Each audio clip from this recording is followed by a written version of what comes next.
World building is very important. It doesn't matter if it's a book, movie, story of any kind. It's what really draws us into the world. You can have realistic depictions of New York in the 1930s. You could have castles up in the Forbidden Land. You can have planet Arrakis with dunes of sand and spice melange and giant sandworms.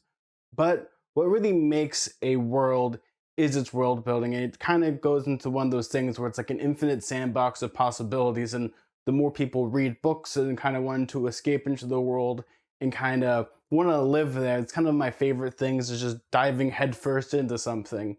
Hey everyone! So today we're going to be doing another book tag video. Today we're going to be doing a world building book tag. Well, that's a lot to say, but I am super excited to do this. So why don't we actually get into this, because I am super excited to actually talk about world building, because for me, that's my favorite thing when it comes to any story and just wanting to live there. So why don't we check it out? Number one, what is your favorite piece of world building? For me, when it comes to world building, I love when things just seem grounded in the sense of, well, there's a possibility within this world that it works, such as when you're playing a video game. For me, I don't know why I do this, but I love seeing like light switches and seeing if they actually programmed in, if there's like a plug or if it's just this magical thing. Here's the fun fact, everyone. Technically, those light bulbs in video games are run by electricity by your console, PC, or whatever you use. That's a piece of world building that I love. But no, like seriously, for me, my favorite piece has to be The Kingkiller Chronicle by Patrick Rothfuss. I love his world building. I think a lot of the stuff when it comes to the university and his world, everything is just so thought out that only an insane person with a beard could possibly come up with things like meal plans and kind of how people have currency for places that they even make a joke about it, where it's places that we haven't even visited yet. And for me, I really love it, especially when it comes to the class society, as well as kind of being in this wizarding school or being on the rough streets of a bad big city. I think for me, when it comes to being sucked into a world, it has to be believable, but also at the exact same time, if there's magic or things of the supernatural involved, it isn't quite silly, which for me isn't silly whatsoever. And I really, really like that when it comes to the Kingkiller Chronicles. So why don't we get into the next question? Number two, what is the most unique world building you have read? I think for me, it has to go to the Stormlight Archive by Brandon Sanderson. That world is just so big and vast, and there's just, I honestly don't know where to begin, because I kind of love how everything in the world is so alien that it's kind of hard to actually talk about and describe that world building, because every small thing in that is just, it comes from the mind of someone that has spent way too much time thinking about it. Such as, for me, I love places like the Horneater Peaks, or places such as, was it the Pure Lake, which is just a giant landmass, it's just a giant lake that people live on. And it's just kind of like these imaginative things where it's like the Shattered Plains is these giant crevasses of death and chasm fiends. And I mean, it's even funnier if you read like Arcanum Unbound, where they actually go into like each short story, like before you get to that, they have like the Summer of the Planetary Systems.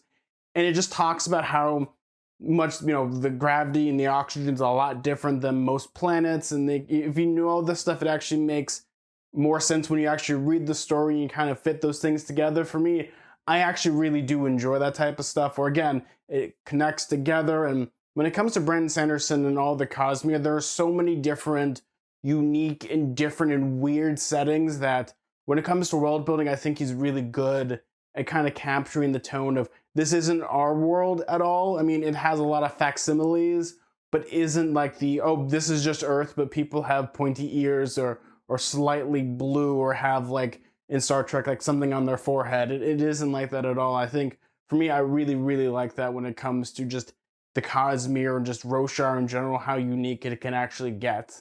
Number three, what is a bad use of world building? So when it comes to bad uses of world building, I think for me, it's a lot of show don't tell, where you have like authors, I'm not even sure if I can name a couple, but I've seen like a lot of cases of this where authors will just start describing things that are super duper duper cool, but they never explain how it works. They just describe like, there was this gigantic airship that flew.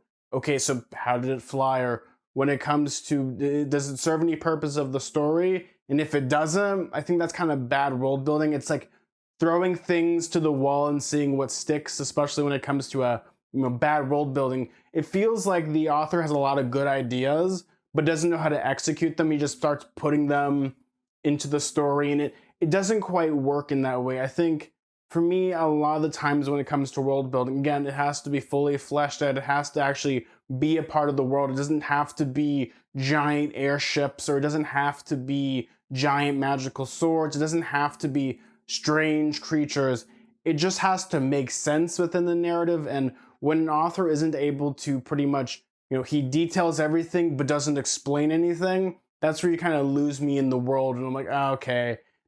Number 4, if you could live anywhere, where would you want to go? Oh man, this is the one that's always the hardest, because I always remember back in high school, middle school, like those Facebook posts, like, if you could live on any fantasy world, like Narnia, District 11, Westeros, like all these places, like the majority of places where the story takes place, probably not, because I'm either going to be horribly die, or I'm going to be in the background being horribly murdered. This is going to be really, really weird, but I actually like Westeros.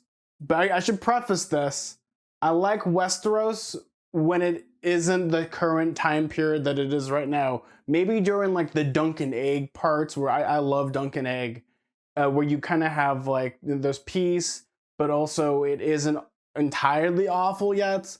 I mean, yeah, there's like the long winters and the long summers, but I think there's kind of that charm there when it comes to Westeros in many ways, especially the different land masses.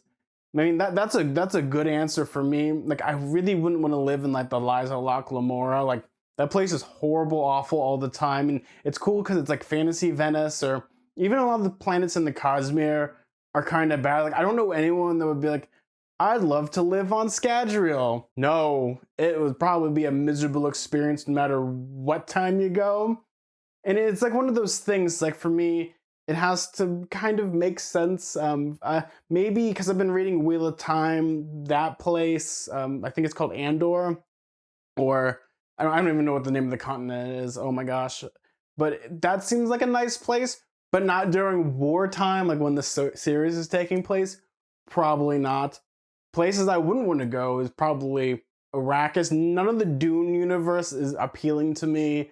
I feel like I'd be just miserable and awful.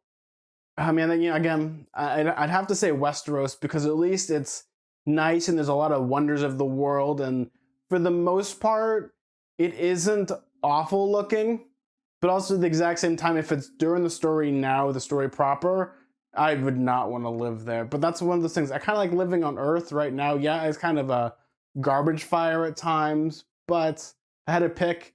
I'd rather go to Westeros. And number 5, what is the most obscure piece of world building you love knowing? Oh boy, I love obscure world building. For me, I think my favorite one that I love talking about, I actually have had this conversation before. My friend Paul, he actually got HBO Max and he decided to watch Game of Thrones for the first time. And he would ask me questions and I would go into nauseating detail on them a little bit.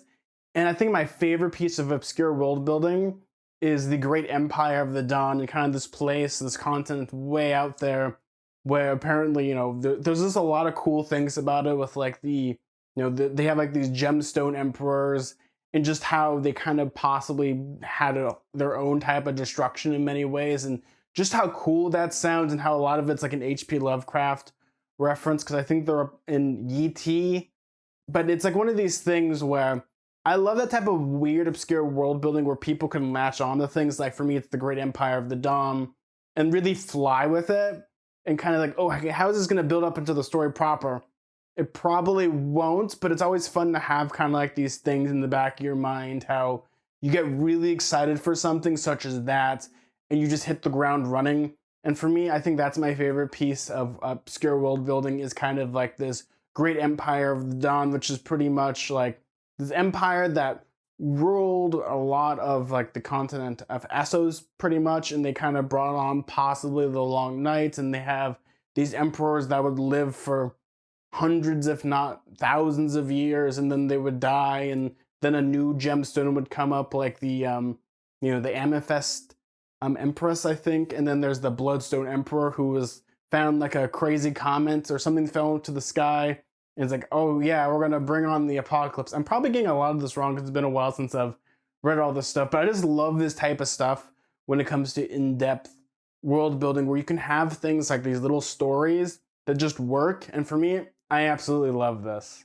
I think that's one of the reasons why I love world building, because you have the opportunity to really look and dissect when it comes to what makes a good world, what makes a bad world. Not when it comes to the ethics, but kind of what, when it comes down to it, can you live there? Or when it comes to just like the small things like culture, politics, even currency, does it work in this world? Is it something that can be easily understood within even our own eyes when it comes to just our world going to like the fantasy world? Because there's always that thing, like I love things like Masters of the Universe, the canon movie, where the beginning starts in Eternia, and then they ran out of budget, so they have to go to our world, and they're like stealing, I think, Popeyes, and they're driving pink Cadillacs. You just like, I want to go back to the fantasy world because I want to see that, because our world is so boring and mundane. For me, I think that's one of the reasons why I like, world building. What makes a good world building is when you don't want to be in our world and you kind of want to go into this magical fantasy land and just kind of want to live there, and it works in that way. Where good world building is, if you want to live there, you want to actually go there. If you actively say, that doesn't sound that bad, that is good world building. Well, everyone, thank you all so much for watching this video. Hope you enjoyed it. Thank you all so much. If you like this video, maybe consider subscribing down below. I would really appreciate that. Maybe give a thumbs up. I'd also appreciate that. Well, everyone, thank you all so much. And like always, may your food and drink ever be tasteful. May your books be filled with fantasy and adventure. Bye, everyone. See ya.